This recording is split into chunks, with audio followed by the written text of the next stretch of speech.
यासोबत एक parallel inquiry जी चाललेली आहे एसीएसच्या अंतर्गत एक कमिटी आम्ही केलेली आहे। त्याच्याही अंतर्गत सगळी चौकशी करून 1 महिन्यामध्ये त्याचा अहवाल आम्ही घेऊ।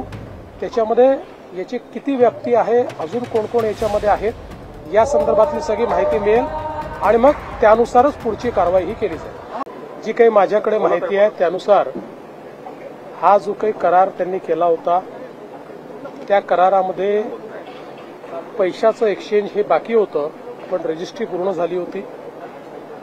त्यांनी दोन्ही पक्षांनी ही रजिस्ट्री रद्द करावी अशा प्रकारचा अर्ज केलेला आहे। त्या अर्जाच्या अनुषंगाने त्यांना जे पैसे भरावे लागतात, कारण रजिस्ट्री रद्द करायची असेल तरी पैसे भरावे लागतात, त्यामुळे त्या संदर्भातली नोटीस त्यांना इश्यू झालेली आहे। त्यामुळे पुढची कारवाई जी काय ती होईल। पण हे जरी झालं तरी देखील जी काही क्रिमिनल केस दाखल झालेली आहे ती यांनी संपणार नाही। त्या संदर्भातल्या ज्या काही अनियमितता आहेत त्याला जो कोणी जबाबदार असेल त्याच्यावर पुढची कारवाई होईल। यासोबत एक पॅरलल इन्क्वायरी जी चाललेली आहे एसीएसच्या अंतर्गत एक कमिटी आम्ही केलेली आहे। त्याच्याही अंतर्गत सगळी चौकशी करून 1 महिन्यामध्ये त्याचा अहवाल आम्ही घेऊ।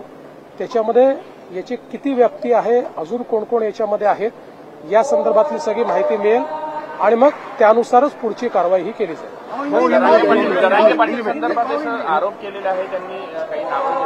असं आहे की या संदर्भात पोलिसांनी कारवाई केलेली आहे, 2 जणांना अटक केलेली आहे। सगळ्या प्रकारची चौकशी केली जाईल, कुठल्याही पद्धतीने कोणालाही याच्यामध्ये सोडलं जाणार नाही।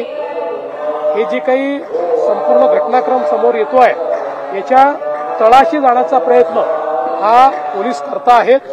सगळी माहिती बाहेर आल्यानंतरच या संदर्भात अधिकारिक बोलणं योग्य ठरेल। अभय दिलं असं म्हणतात आणि बाकीच्यांवर गुन्हे दाखल केल्याच्या विरोधात आरोप, ज्यांना एफआयआर काय असतो हे समजत नाही असेच लोक अशा प्रकारचा आरोप करू शकतात।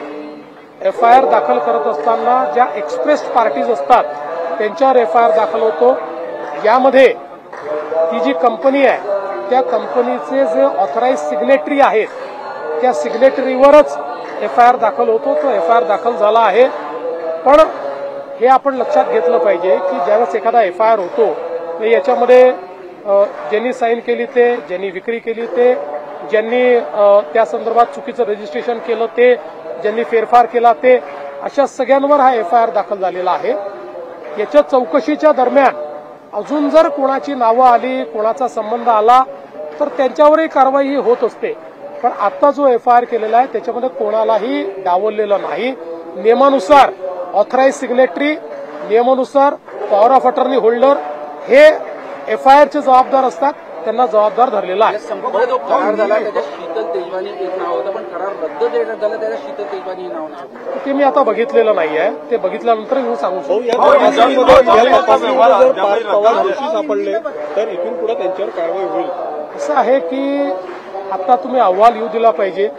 मी तुम्हाला एवढं निश्चितपणे सांगतो, अहवालात जो कोणी दोषी असेल, जो कोणी, आणि माझ्या या मताशी श्रीमान उपमुख्यमंत्री अजितदादा पवारही या ठिकाणी पूर्णपणे सहमत असतील की या अहवालामध्ये कोणीही दोषी आढळला तरी त्याच्यावर कारवाई होईल।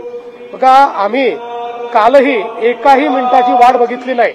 तात्काळ जे प्रायमा फेसी अधिकारी होते त्यांना सस्पेंड केलं आणि जे प्रायमा फेसी दोषी दिसत होते त्या सगळ्यांवर एफआयआर केला। त्यामुळे सरकारला कोणाला मागे घालायचं नाही, सरकारला काही लपवायचं नाही। अशा प्रकारे जर कोणी चुकीचं काम करत असेल हे सरकार तरी मागे घालणार नाही। मुद्रांक शुल्क माफ झाल्याशिवाय व्यवहार रद्द होऊ शकत नाही असं म्हणतात। मुद्रांक शुल्क भरल्यानंतरच व्यवहार रद्द होणार। मी यापूर्वीच सांगितलेलं आहे की मुद्रांक शुल्काच्या संदर्भातली नोटीस ही देण्यात आली आहे, ती भरल्याशिवाय हा जो काही व्यवहार रद्द होत नाही।